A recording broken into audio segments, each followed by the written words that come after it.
How's it going, everybody? Thanks for watching another video. So today is February 16th. Tomorrow is February 17th, Monday. We're going to find out who's going to win America's Got Talent Champions 2020. And after watching last week's acts, I'm going to change my opinion to who I think is going to be in the top 3.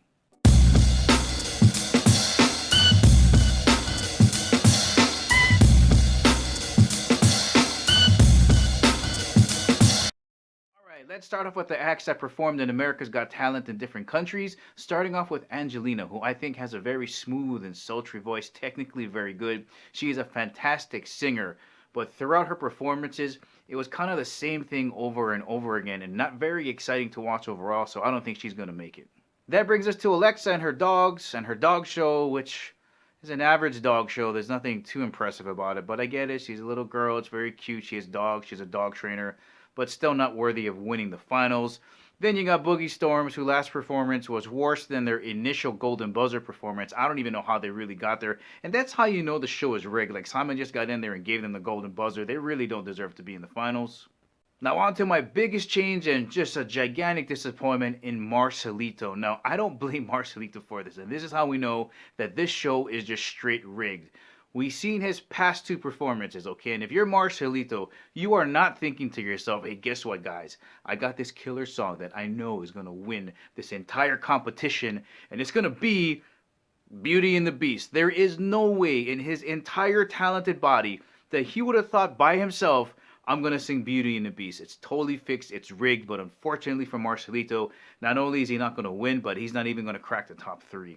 Alright, moving on to the guys that did perform on America's Got Talent. I want to start with Hans, who I think just does not give a shit about anything. He's a great performer, but if you strip away all the confetti and the music and listen to him sing, he just does not have that talent. His performance quality is off the charts, his energy is great, but he just doesn't have the talent to win this competition. So I'm going to say, hey, Hans, it's been great watching you, but you're not going to make it to the top 3.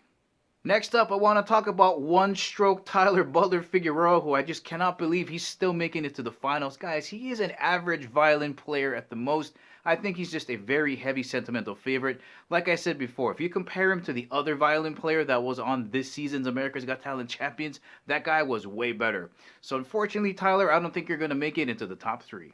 Alright, so here's where things get a little bit weird, because initially in my last video I said that the 2 acrobatic performances, the Russian Trio and the Dual Transcend guys, didn't really impress me. So I'm going to put them on the side for now, because I want to talk about Silhouettes and V Unbeatable. I still think those 2 acts are going to make it. V Unbeatable, they threw this kid up in the air and he landed on a bicycle seat. I can't even land on a bicycle seat when it's on the ground. They threw this kid up there and he landed on a thing like this big on that bicycle seat. So I think they're still going to make it to the top 3, and they're my favorite to win. And I think Silhouettes did enough emotionally to get them into the final 3. But what about those 2 acrobatic acts? Alright, so what about these acrobatic acts? In my last video, I was like, they were kind of okay. And for the most part, the Russian Trio guys did exactly what I thought they were going to do. They didn't increase the difficulty of the act. They just kind of increased the risk. So instead of just having fire, they put nails. But it was the exact same act bouncing up and down on those sticks. So I wasn't too impressed with them. However, Dual Transcend did up their game. They took out all the rubbish and all the other extracurriculars going on stage, and they basically did their act blindfolded, which did increase the difficulty and the risk at the same time.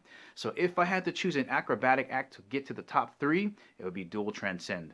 So if you put all of that together, I got V Unbeatable, Silhouettes, and Dual Transcend in the top 3. However, I want to discuss one thing.